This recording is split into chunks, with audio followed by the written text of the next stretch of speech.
Hola, Iglesia Calera. Sean todos bienvenidos a una nueva transmisión dominical.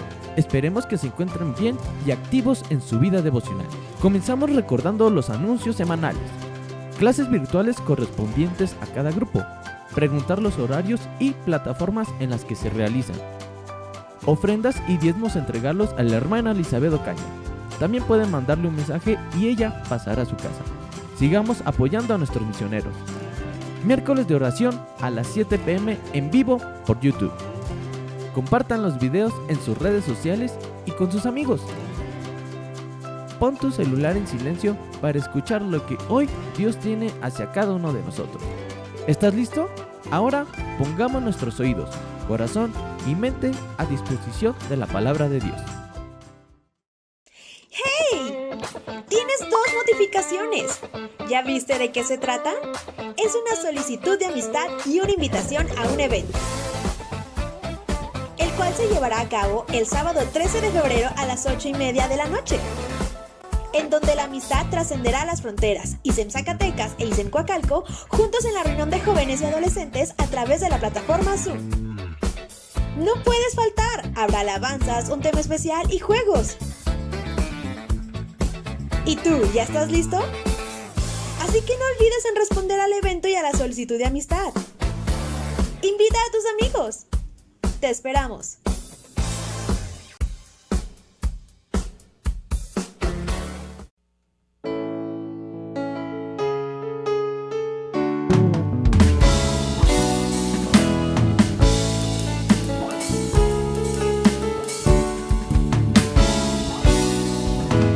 Grande es el amor de Dios,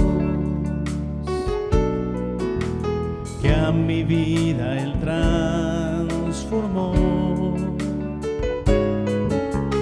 y por ese amor de Dios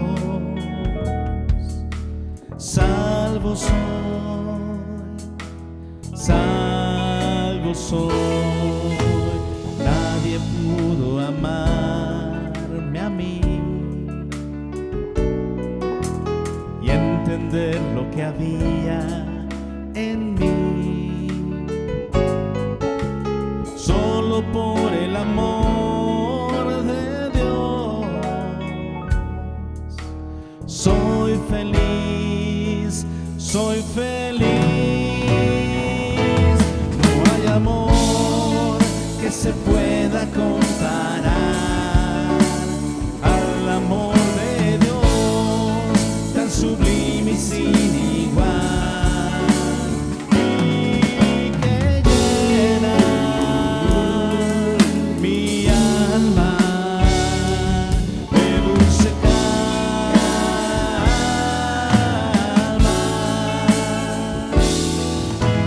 Nadie pudo amarme a mí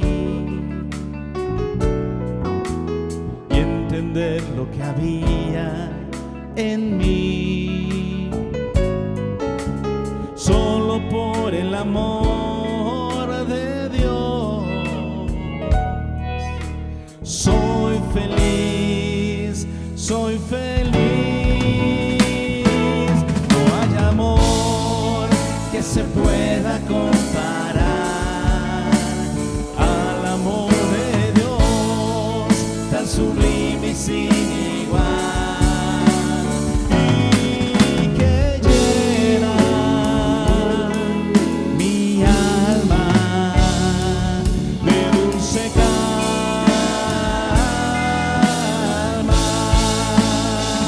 No hay amor que se pueda comparar al amor de Dios, tan sublime y sin igual, y que llena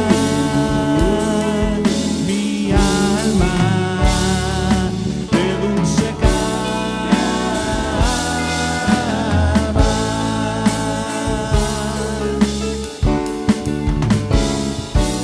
Dulce calma.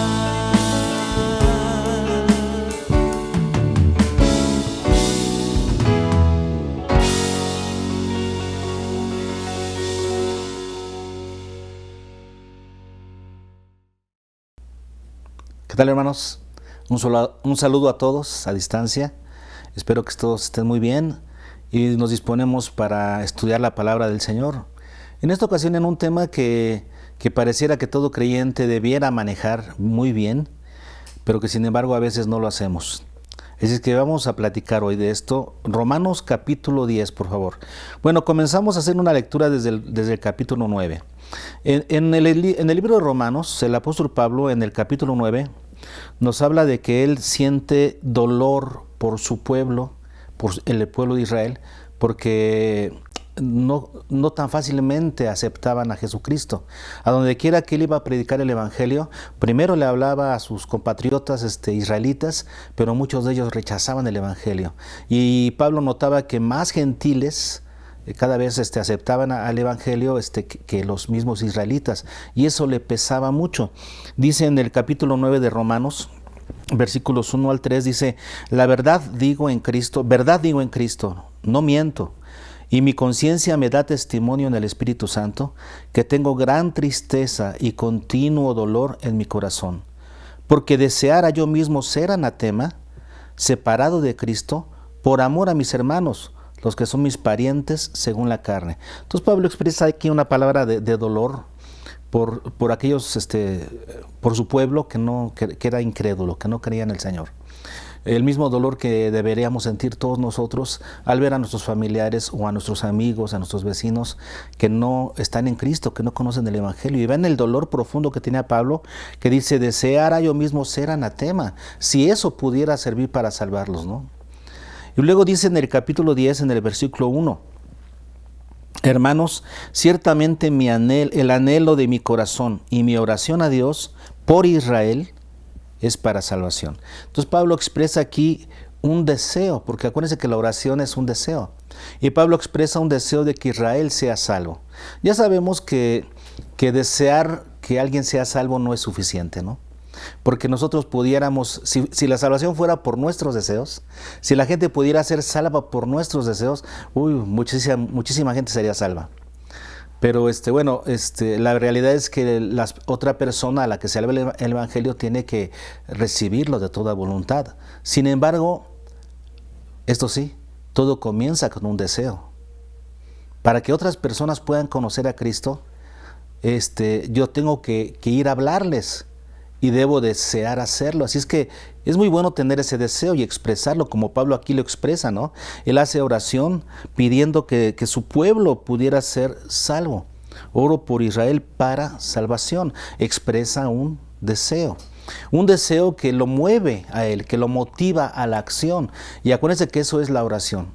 La verdadera oración nos debe motivar a la acción. Así es que yo debo desear que la gente sea salva, que todos mis amigos, compañeros, vecinos, familiares sean salvos. Lo debo desear, pero ese deseo tan intenso en mi ser me debería llevar a hacer algo al respecto. En ese mismo contexto en el que Pablo está expresando este deseo, que todos tengan la oportunidad de ser salvos, es que el apóstol Pablo nos dice las siguientes palabras de los versículos del 12 al 15, que son los que vamos a estudiar en esta ocasión. Si quieren los leemos primero y después nos ponemos a estudiarlo poco a poco. En el capítulo de Romanos 10, capítulo 10, versículos 12 al 15, dice: porque, ¿qué les parece si desde el 12, perdón? Porque no hay diferencia entre judío y griego, pues el mismo que es Señor de todos, vean lo que sigue, es rico para con todos los que le invocan. Porque todo aquel que invocare el nombre del Señor será salvo. ¿Cómo pues invocarán a aquel en el cual no han creído? ¿Y cómo creerán en aquel de quien no han oído? ¿Y cómo oirán sin haber quien les predique? ¿Y cómo predicarán si no fueren enviados? Como está escrito: cuán hermosos son los pies de los que anuncian la paz, de los que anuncian las buenas nuevas. Muy bien, vean cómo dice el versículo 14 el apóstol Pablo: ¿cómo pues? O sea, no hay posibilidad de que sean salvos si no suceda esto. Hoy vamos a hablar acerca del proceso de la salvación. Y la predicación se titula ¿cómo pues? Como para, reutilizando esta frase del apóstol Pablo, ¿cómo pues? ¿No? Esa frase desesperada, como diciendo es que no hay otra forma. Hoy hablaremos entonces de el proceso de la salvación, porque la salvación es un proceso. Y hoy vamos a analizar las 3 palabras claves que utiliza Pablo, que son parte de ese proceso del evangelismo. ¿Ok? No del discipulado, porque el discipulado es otra cosa, vamos a hablarlo un poquito más adelante, ¿no? El discipulado es el proceso que comienza después del evangelismo. Pero para que por comenzar a discipular a alguien, primero esa persona debió haber sido evangelizada y debió aceptar el evangelio. Entonces vamos a hablar del proceso del evangelismo, no del proceso del discipulado, del cual ya hemos hablado, ¿no?, profundamente en otros momentos. Nosotros estamos muy metidos en ese proceso del discipulado, pero a veces no tomamos en cuenta y no sabemos cómo realizar el proceso del evangelismo, y es de lo que vamos a platicar el día de hoy. ¿Ok? La primera palabra clave, que es parte de este proceso de evangelismo, diríamos que es el objetivo que debemos perseguir al evangelizar. Y tiene que ver con una palabra clave: invocar. La meta es lograr que el sujeto, que la persona a la que le estemos hablando, invoque el nombre del Señor. Vamos a analizar eso, ¿no? ¿Por qué? Porque vean lo que dice el versículo 12. Dice la última parte del versículo 12. Pues el mismo que es Señor de todos, o sea, nuestro Señor, es rico, nuestro Señor es rico para con todos los que le invocan. Qué importante es entonces. Qué importante es que la gente invoque el nombre del Señor correctamente, porque el Señor es rico para aquellos que le invocan. Tenemos que aprender esto entonces. Por eso nuestra tarea en el evangelismo es lograr que las personas invoquen el nombre del Señor.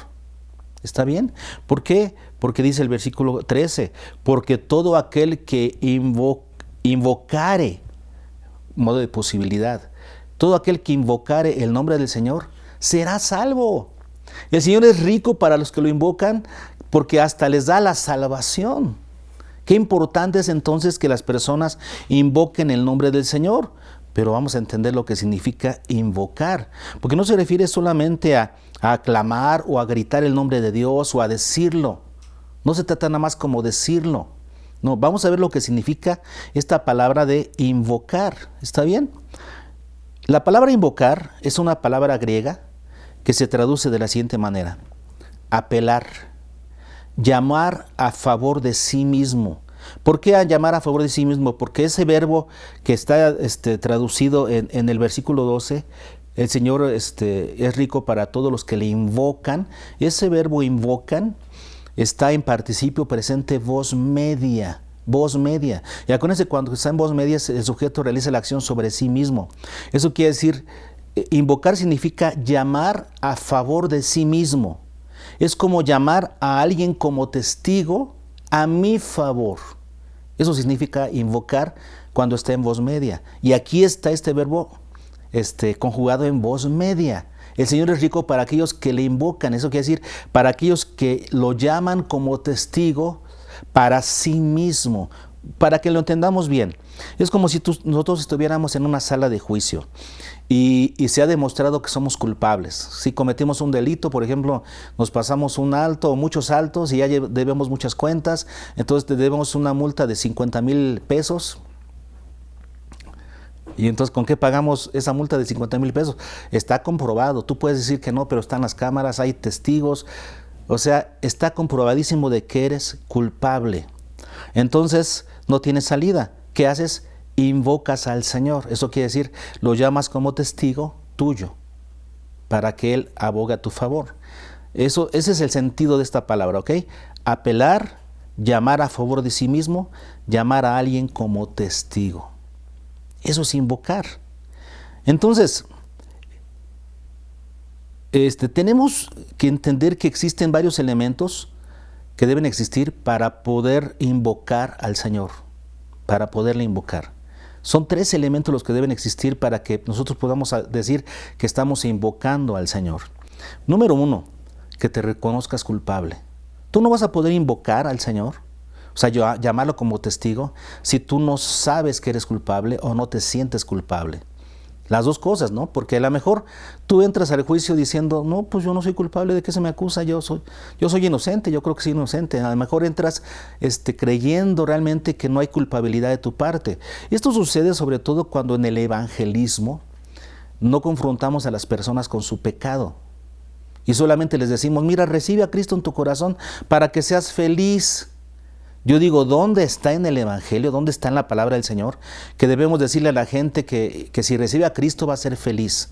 Eso no está en la Biblia, ni en ninguna de las predicaciones de Jesús, en ninguna de las predicaciones de los discípulos, en el libro de los Hechos. No hay ninguna evidencia de que se debe predicar el Evangelio, entre comillas, Evangelio entre comillas, diciéndole a la gente, recibe a Cristo para que seas feliz, para que tengas la vida solucionada, para que tengas realización personal. No es mejor vete a un curso de superación. Eso no es el Evangelio. Y cuando la persona le dice solamente que recibe a Cristo para que sea feliz, para que reciba la mayor experiencia de su vida, entonces ¿qué sucede? Que la persona no sabe que es pecadora. No le estás diciendo su pecado. No necesita invocar al Señor, ¿te das cuenta? Porque no se sabe pecadora. Y a lo mejor otro caso, en el evangelismo sí le dices que es pecadora, se lo demuestras, pero ella dice, no soy pecador, no, tú no me convences, yo soy una persona buena. Bueno, mientras a la persona no le convenzas de que es pecadora, no va a necesitar invocar el nombre del Señor. Es como un enfermo que se siente sano, pues no va a ir al doctor. Por eso es tan importante que dentro del evangelismo tú y yo confrontemos a las personas con su pecado. No puedes hablarle de la gracia y del amor de Dios si primero no le haces saber que es pecador, si no le haces saber que está condenado. Si la persona no se asume como condenada, no va a estar preparada para recibir la gracia de Dios y la va a menospreciar. Es importantísimo entonces que tú le hagas saber que es culpable. Entonces, para que una persona pueda invocar al Señor, primero debe saber, debe asumir que es culpable. Y entonces va a poder invocar para sí mismo, o sea, como una ayuda para sí al Señor. Entonces, primera, para que puedas invocar necesitas saber que eres culpable. Número 2, que entiendas que Jesús es tu única esperanza. ¿Cómo vas a invocar al Señor si no sabes que Él es la única esperanza que tienes? A lo mejor ya lograste o te lograron convencer, lograste asumir, entender que eres culpable delante de Dios, ya lo sabes. Pero ahora intentas solucionar ese problema por tus propios medios, con buenas obras, con religión. Intentas portarte bien y entonces intentas ser bueno. Y si tú le preguntas a la mayoría de la gente si es pecadora, te va a decir que sí. Y luego le preguntas, ¿y crees que vas a ir al cielo? Yo creo que sí. ¿Y por qué? Pues porque me trato de portar bien, porque trato de no hacerle daño a nadie, porque estoy en la iglesia, porque procuro servir al Señor en esto. Entonces la gente te va a dar muchas razones de lo que hace, de sus obras, ¿verdad?, como una razón para ir al cielo. Ellos van a decir, así es como espero que el Señor me lleve con Él. Y no entienden que la única forma para que ellos salgan de condenación, ¿verdad?, a la vida eterna, de muerte a vida, de tinieblas a luz, la única persona es Jesucristo. La única solución está en Cristo. Entonces, cuando tú entiendes eso, se te ha enseñado eso, entonces cuando tú te sabes culpable, ¿qué haces? Invocas al Señor. Todo aquel que invocare al Señor, eso quiere decir, entiende que su única solución, se le ha predicado bien el Evangelio, porque entonces entiende que su única solución es poner su fe en la muerte expiatoria de nuestro Señor Jesucristo en la cruz del Calvario. Y sabe que no entiende otra manera, sabe que no hay otra manera. Así que ese es el punto número 2, ¿verdad? Para que tú puedas invocar el nombre del Señor, necesitas reconocer que eres culpable, número 1. Número 2, entender que tu única esperanza está en Jesús, no hay más, ¿ok? Entonces le invocas a Él. Y número 3, que te conviertas en alguien que invoca constantemente al Señor como un estilo de vida. ¿Por qué? Porque decíamos que esta palabra está conjugada, esta palabra del versículo 12, que el Señor es rico para con los que le invocan. Ese verbo está en participio presente. Significa una acción habitual, una acción constante. El Señor es rico para aquellos que invocan al Señor desde que lo comienzan a hacer, ya lo hacen a lo largo de toda su vida. Es algo que los caracteriza. Cuando uno conoce a Cristo, uno conoce al Señor, uno lo invoca para salvación y después lo sigue invocando para todo el resto de su vida. Eso quiere decir nuestra confianza, nuestra dependencia sigue estando en Él. Nuestro reconocimiento de nuestra incapacidad sigue estando presente. Nos reconocemos incapaces por nosotros mismos y sabemos que Él es el único que nos puede ayudar. Así es que esa invocación se convierte en un estilo de vida para el creyente. Eso significa invocar. ¿Verá que no es tan fácil? A veces decimos, invoca el nombre del Señor y la persona lo repite o lo menciona y cree que ya lo está invocando. No, para invocar al nombre del Señor se requiere que entiendas que eres culpable, que pongas tu confianza solo en Cristo para salvación y que esa invocación se convierta en un estilo de vida en la persona que ahora es creyente. Por eso dice, aquel que invocare el nombre del Señor así, será salvo. Claro que sí, cuando lo hace así, de esta manera. Entonces, ahí estamos en el primer punto. La primera palabra clave en este proceso de evangelismo es la meta que debemos perseguir, al evangelizar, lograr que las personas invoquen el nombre del Señor. ¿Ok? Ahora, sin embargo, tenemos un problema que el apóstol Pablo nos presenta. En el versículo 14 dice, ¿cómo pues invocarán en aquel en el cual no han creído? Las personas no pueden invocar al Señor como su Salvador si no han creído. Luego dice, ¿y cómo creerán en aquel de quien no han oído? Y luego sigue en su razonamiento el apóstol Pablo. ¿Y cómo oirán si no hay quien les predique? Ahí tenemos la segunda palabra clave en el proceso de evangelismo. ¿Cuál es? Que haya alguien que predique. ¿Cómo creerán si no hay, cómo oirán si no hay quien les predique? Predicar. Tiene que haber alguien que predique el evangelio. Y esta es la palabra querusontos, donde viene la palabra queruso, que significa proclamar. ¿Qué es predicar? Proclamar, ser un heraldo. ¿Y qué es un heraldo? Un heraldo era un ministro que tenía como misión anunciar las declaraciones de guerra de parte de un rey. Era el vocero real. Hoy en día existen voceros en los países, ¿no? El vocero presidencial, por ejemplo, que es el que dice los anuncios del presidente, el vocero presidencial. O tenemos a los ministros que viven en otros países y que representan a su país de origen, ¿no?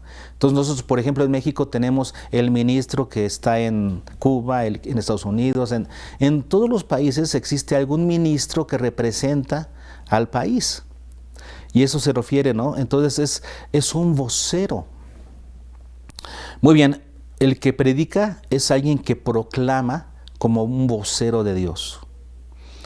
Sin embargo, lo más interesante de esto, porque ya de hecho de por sí el significado de la palabra es interesante, ¿no? Predicar significa simplemente proclamar, pero lo más interesante es aún la forma en la que está conjugado este verbo. Si no hay quien les predique. Y ese verbo está en participio presente, voz activa. Participio presente. Si no hay quien les predique de una manera constante, de una manera continua, de una manera habitual. Eso quiere decir que solamente aquellas personas que son predicadores continuos del Evangelio, el creyente se debe convertir en eso, en alguien que predica continuamente y habitualmente de su fe en Cristo. Lo hace en la escuela, lo hace en el trabajo, lo hace en la casa, lo hace en todos lados porque es un predicador habitual del Evangelio. Donde quiera que está, habla de Cristo, habla del Evangelio de Cristo. Entonces esa predicación, esa proclamación del Evangelio debe de ser algo habitual y constante en la vida del creyente para que pueda ejercer influencia real en las personas que no conocen. Las personas no han oído porque no hay quien les predique. Los creyentes que están en la escuela junto con esos perdidos, los creyentes que están compartiendo trabajo con otros perdidos, no están haciendo su trabajo, no estamos haciendo la labor. Y las personas no han oído. ¿Cómo creerán? ¿Cómo invocarán al Señor? No han creído porque no han oído. ¿Pero por qué? Porque nosotros no les predicamos. Necesitamos convertirnos en predicadores habituales del Evangelio, gente que esté comprometida con la predicación del Evangelio. Y esto es lo que dice aquí que hace falta. ¿Cómo oirán si no hay quien les predique de manera habitual y constante el Evangelio? ¿Por qué? Porque el evangelismo es un proceso. No es algo que solamente puedas hacer tú un día y ya la persona creyó y se convirtió. No, tú tienes que ser una influencia constante para la persona para que finalmente llegue a creer y llegue a invocar el nombre del Señor. Me acuerdo de un ejemplo que escuché en internet, no sé si ya los platiqué, pero es un predicador maestro de la palabra muy bueno que se llama Paul Washer. Él predica en inglés y español, es bilingüe, es muy bueno. Y es un americano, pero que es misionero en México mayormente. Entonces ha aprendido muy bien el idioma español. Paul Washer, ustedes confiadamente pueden encontrar sus predicaciones, son muy confiables. Es un apasionado del evangelismo y de la palabra en general. Muy, muy recto en la predicación de la palabra y en guardar la palabra en su vida. Entonces, él platicó una experiencia que tuvo. Dice que fue a compartir el evangelio en un evento y entonces notó a una persona que estaba en las primeras filas, que estaba escuchando atentamente el mensaje. Cuando terminó el mensaje, Paul Washer se acercó a saludar a la gente y platicó con esta persona que estaba, le digo, ahí en las primeras filas, y Paul Washer lo había identificado, alguien que estaba muy atento. Y le dijo, oye, ¿tú asistes a una iglesia? No. Oye, tú... Y se dio cuenta que era una persona que no había escuchado el evangelio, que no había aceptado a Cristo. Pero también conoció un detalle más. Tenía una enfermedad terminal. Estaba a días de morir, según lo que le habían dicho los médicos. Pues en días o semanas podía perder la vida por la situación que tenía. Entonces Paul Washer le dijo, oye, yo ahorita estoy por tomar un avión para regresar a mi ciudad. Pero si tú estás de acuerdo, si me dices que sí, me quedo, no me voy, no tomo el avión. Me quedo contigo a estudiar la palabra para que tú entiendas el evangelio. Fíjense lo que le dijo. No hizo un evangelismo express y se fue y se olvidó. No, le dijo, me quedo. Paul Washer entiende que el evangelismo es un proceso. La gente debe estar metida en esa influencia constantemente. Y nosotros los creyentes tenemos esa posibilidad de influenciar en nuestros medios, en nuestro círculo relacional a la gente, para meterlas en una influencia constante. Eso es el evangelismo. Pero hay que ser activamente influenciadores, hay que ser activamente evangelizadores. Y Paul Washer le dijo, si tú estás de acuerdo, no tomo el avión, me quedo contigo. Y la persona accedió. Entonces Paul Washer durante varios días, todos los días visitaba a esta persona, se citaban para estudiar la palabra. Y por supuesto que Paul Washer tomaba puras citas bíblicas que hablaran de el evangelismo, de la salvación, de la necesidad de Cristo, del pecado, de las consecuencias, y comenzó a llenarlo de la palabra, comenzó a evangelizarlo, a meterlo en ese proceso de evangelismo, pero sin forzar a la persona, sin decirle, oye, ya haz una oración de fe, ya cree, ya, sin forzar esa situación. Esa ha sido como que la falla de la iglesia nuestra, ¿no? Queremos hacer evangelismo express y que la persona crea ya, aunque no haya entendido, aunque no le haya caído el 20, aunque no lo llevemos a una verdadera invocación del Señor, sino solamente a una oración de fe. Tenemos que llevarla a la invocación. Entonces nos comenta Paul Washer en su ejemplo, en su testimonio, que él estaba en uno de esos días, después de varios días de compartir el mensaje con esa persona, le dijo, oye, vamos a volver a Juan 3:16. Abre tu Biblia. Ah, sí, ya sé dónde está Juan 3:16, dice la persona. Y comienza a buscar y encuentra. Dice, léelo. Y comienza a leer este hombre.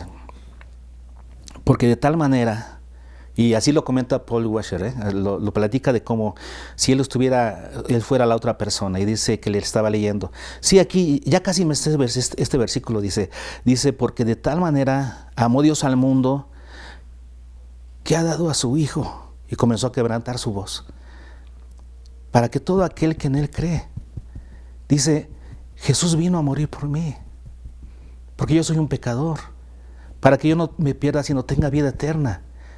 Y Paul Washer entendió que este hombre había entendido el Evangelio, y que podía invocar el nombre del Señor para salvación. El evangelismo es un proceso, No nos debemos desesperar. Tenemos que meter a la gente en ese proceso, pero ¿qué se requiere? Predicadores del Evangelio, que debemos ser cada uno de nosotros, predicadores del Evangelio que entiendan esto y que seamos predicadores habituales, que por hábito en nuestro estilo de vida estemos compartiendo a Cristo, con nuestro estilo de vida primero y luego con nuestras palabras, siendo sal y luz, como ya sabemos que debe de ser. Nos dice Marcos 16:15.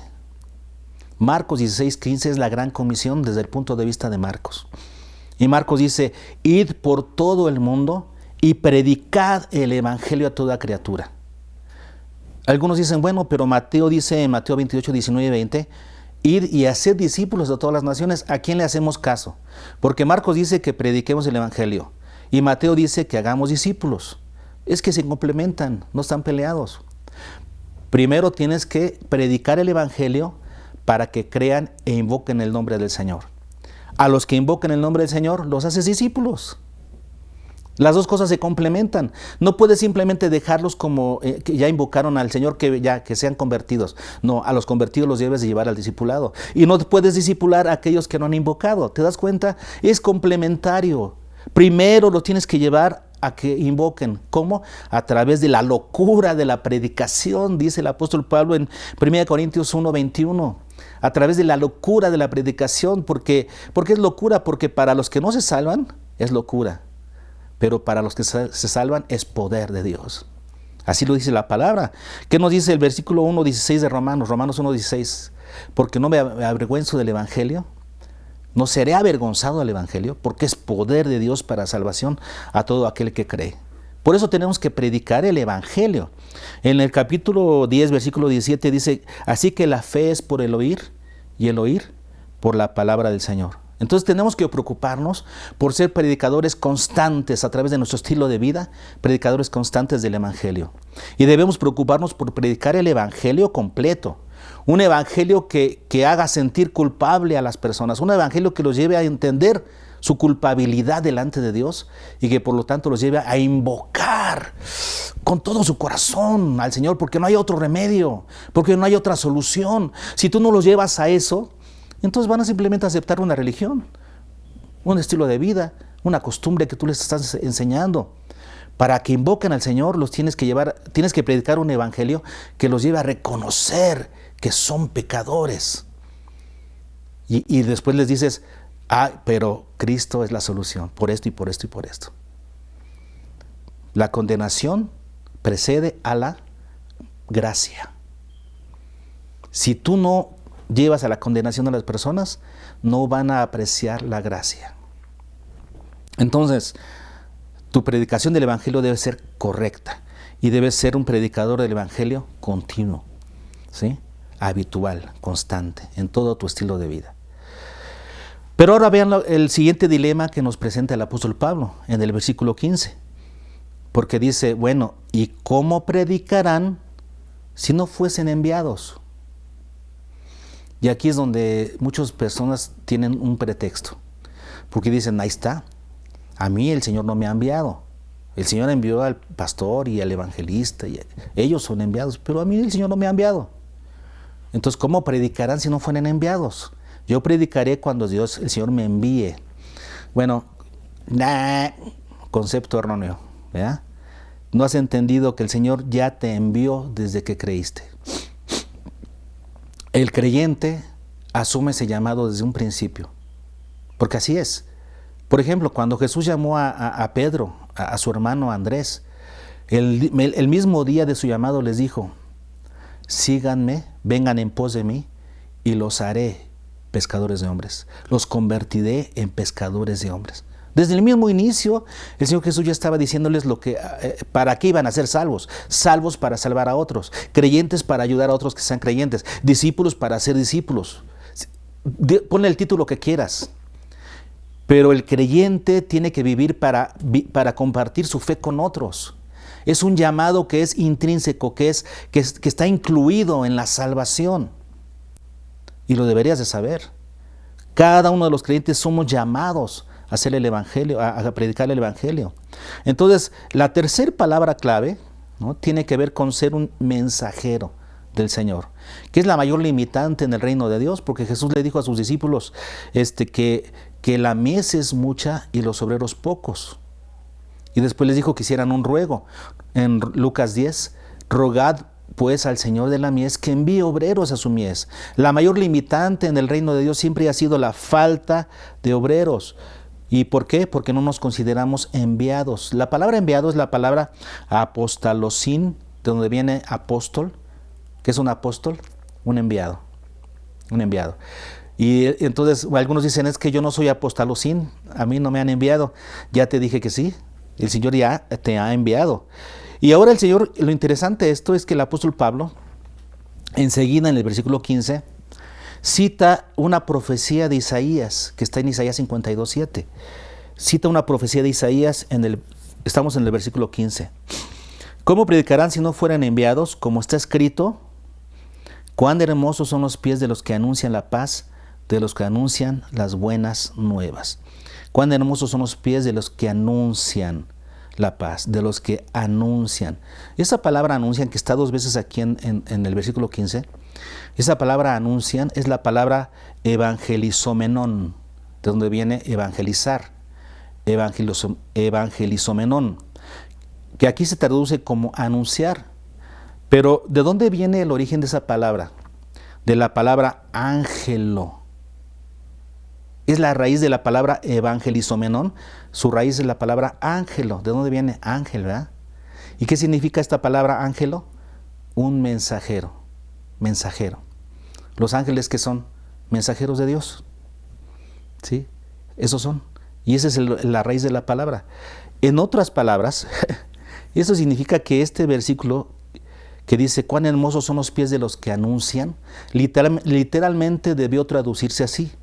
Cuán hermosos son los pies de los mensajeros de paz, de los mensajeros de buenas nuevas. Cuando tú lo lees en el griego, así literalmente está. Cuán hermosos son los pies de los mensajeros de paz. Es una palabra, es un verbo, mensajero, que está en participio presente, otra vez modo habitual, tiempo continuo, pero voz pasiva, o sea, alguien que ha sido enviado. Entonces, cuán hermosos son los pies de los que son enviados por Dios para ser mensajeros. Ese es el sentido de la palabra. De los que son enviados por Dios para ser mensajeros de paz, son para ser mensajeros de buenas nuevas. Entonces, aquella persona que se considera a sí misma un mensajero de Dios, que sabe que es un mensajero de parte del Señor, ¿cómo vive? Vive su vida como un predicador del Evangelio. Y entonces va a llevar a muchas personas a que invoquen el nombre del Señor. Ahí está la clave. ¿Sabes por qué tú no predicas de una manera habitual en tu vida? Porque no te consideras un mensajero. Lo primero que tienes que hacer es trabajar en ti mismo para asumir esa posición. Tú eres un enviado de Dios.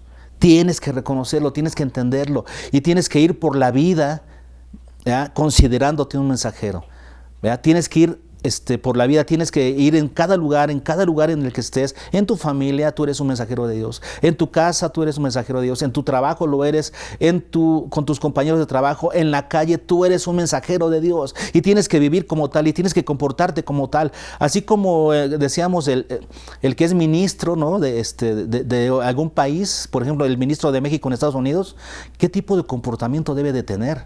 Está representando a un país. Es un ministro, es un mensajero del país en un lugar extraño.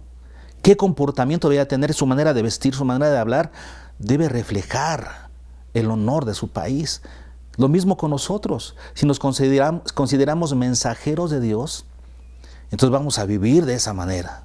Nos la vamos a creer. Y eso nos va a ayudar en todos los sentidos. ¿Ok? Así es que cada creyente debe adquirir esa misma visión, asumir la misión de convertirse en un mensajero de la gracia del Señor.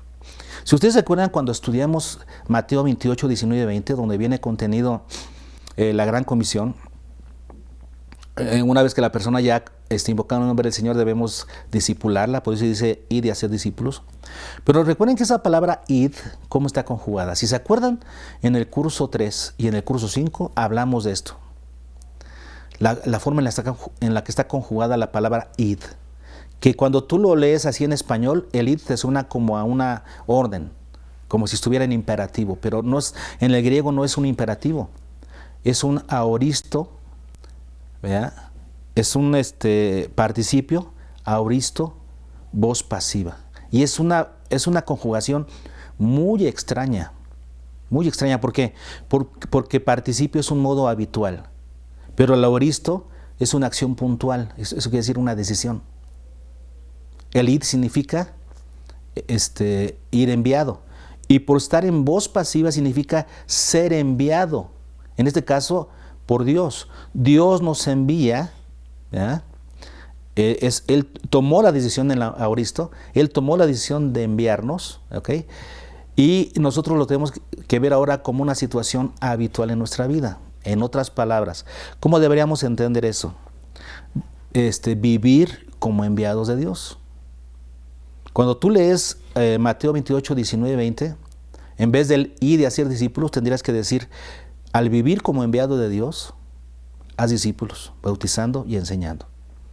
Tiene que ver con lo mismo que estamos diciendo aquí ahorita en esta palabra, ¿cuál es la palabra? Evangelizomenón, que tiene que ver con saber que eres un mensajero, vivir como un mensajero de Dios. Así tienes que considerarte y así tendrías que vivir. Pero ese llamado se debe asumir, se debe formar en nuestra vida, se debe ejercitar para que nos veamos así como Dios nos ve. ¿Ok? Entonces, aquí tenemos las 3 palabras claves para el proceso de evangelismo, que son invocar, predicar y ser un mensajero, considerarte un mensajero. Pero ¿qué les parece si las vamos analizando en esa conclusión de atrás para adelante? Entonces, cuando tú te asumes como un mensajero de Dios, ¿qué sucede? Que adquieres el hábito de predicar a Cristo donde quiera que estés. Y eso te ayuda a que les hables a otros del Evangelio y los lleves, ¿verdad?, a la meta, que es que invoquen el nombre de Jesús como testigo, ¿sí? Tú te asumes como mensajero, tienes el hábito de predicar con la meta de que las personas que te escuchen invoquen el nombre del Señor. Como puedes ver, todo este proceso de evangelismo comienza ¿con quién? Con el mensajero. Y decíamos, aquí es donde el problema comienza, porque la mayoría de los creyentes no se consideran mensajeros de Dios y no viven como mensajeros de Dios, no asumen ese llamado para ser pescadores de hombres. Aquella persona que asume ese llamado del Señor se convierte en un pescador de hombres y vive como pescador. Pero mientras tú y yo no asumamos el llamado para ser mensajeros, siempre seguirán haciendo falta más obreros para la mies. Siempre. Porque van a ser poquitos los que asuman esto. Por eso te invito hoy a que reconozcas y asumas ese llamado a ser un mensajero del Señor, a que prediques el Evangelio como tu estilo de vida y a que lleves a las personas a la posibilidad maravillosa de que invoquen el nombre del Señor para su salvación. Tal vez esta noche mueras tú, muera yo, tal vez sea nuestra última oportunidad. No lo sabemos. Recibimos a cada momento noticias de personas cercanas a nosotros que por el coronavirus mueren, o si no por un accidente, y si no por una enfermedad crónica. No sabes cuándo vas a morir. Mientras tengas vida, tienes la oportunidad de hacer este trabajo. ¿A cuántas personas llevarás al cielo? Pregúntate eso. El primer paso para que lo logres hacer es considérate un mensajero enviado por Dios. En esta tierra, tú eres un mensajero enviado por Dios. Considérate así. Y entonces podrás hacer una predicación habitual del Evangelio con la meta gloriosa de que las personas que te escuchen invoquen el nombre del Señor. Qué importante labor la que el Señor nos ha encomendado. Somos pequeñas llamas, prendidas por el Señor. ¿Para qué? Para compartir la fe con otros. Calera depende, hermanos, el destino de los calerenses depende en gran medida de que nosotros los creyentes hagamos nuestra parte y seamos mensajeros del Señor en nuestra localidad. Pensémoslo. Dios los bendiga y nos vemos en la próxima.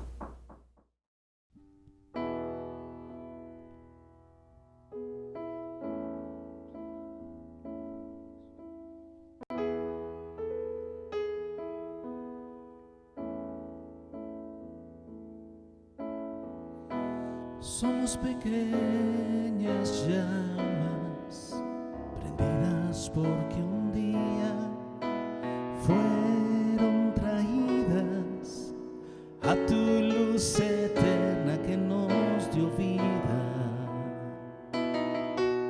Por unos pocos que no amaron sus vidas más que a ti, hoy estamos aquí y nuestra antorcha brilla, hoy estamos aquí.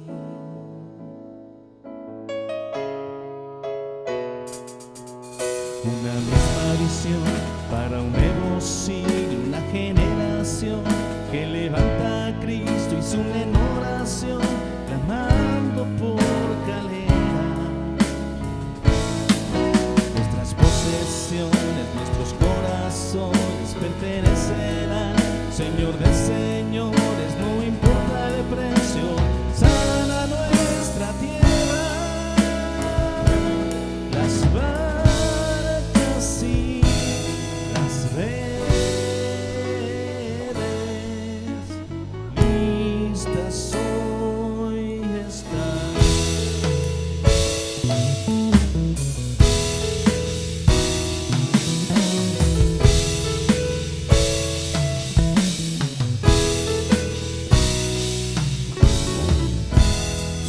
Pequeñas llamas prendidas porque un día fueron traídas a tu luz eterna que nos dio vida. Por unos pocos que no amaron sus vidas más que a ti, hoy estamos aquí.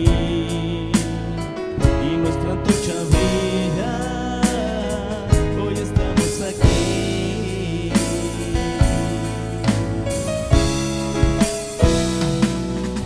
Una misma visión para un nuevo siglo, una generación que levanta a Cristo y se une en oración, clamando por Calera.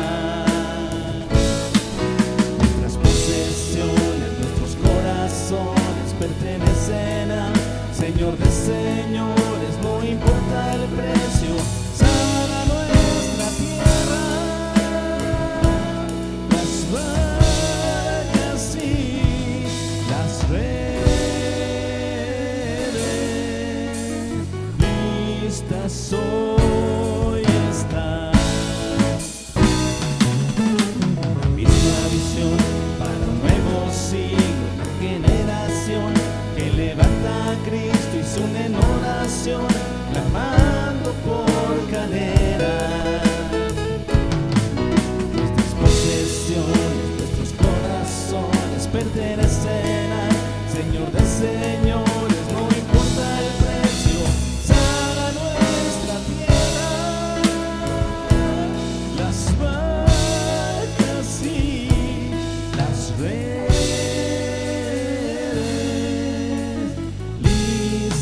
hoy están. Las barcas y las redes,